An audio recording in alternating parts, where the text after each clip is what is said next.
정부가 일제 강제징용 피해배상 해법을 내일 공식 발표합니다. 지난 2018년 대법원 판결 이후 4년 넘게 이어져 왔던 한일 최대 현안의 첫 해법이 도출되는 셈인데 피해자들이 받아들일지가 추후 관건이 될 전망입니다. 한현희 기자입니다.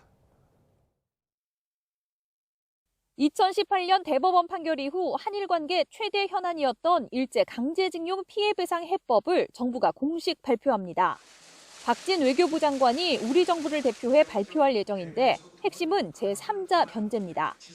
행정안전부 산하 강제동원 피해자 지원재단이 재원을 조성해 대법원 확정 판결을 받은 피해자들에게 배상금에 준하는 금액을 우선 지급하는 내용이 담길 것으로 보입니다. 일본 피고기업 참여를 전제로 한 해법이 일본 측 동의를 받기 어려운 만큼 제3자 변제로 우선 해법을 마련한 뒤 일본 기업들의 자발적 참여를 끌어내자는 쪽으로 결론을 내린 겁니다. 재원은 1965년 한일 청구권 협정에 따라 청구권 자금 수혜를 입은 국내 기업이 출연할 전망입니다. 일본 기업의 향후 참여는 미래지향적 사업 등 다른 용도로 기금을 출연하는 대안도 논의되는 것으로 전해졌습니다. 한일 관계가 이제 새로운 시대로 접어들기 위해서는 역시 미래 세대가 가장 중요할 것 같습니다. 양측 경제계라든지 다양한 어떤 그 분야에서 기여할 수 있는 방안 이런 것들을 협의 중에 있는 것으로 알고 있습니다.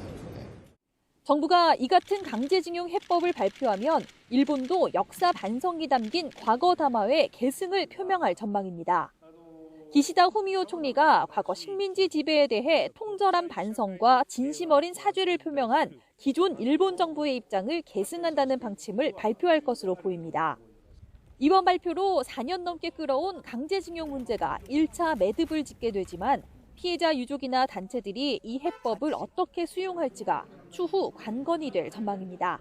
YTN 한현희입니다.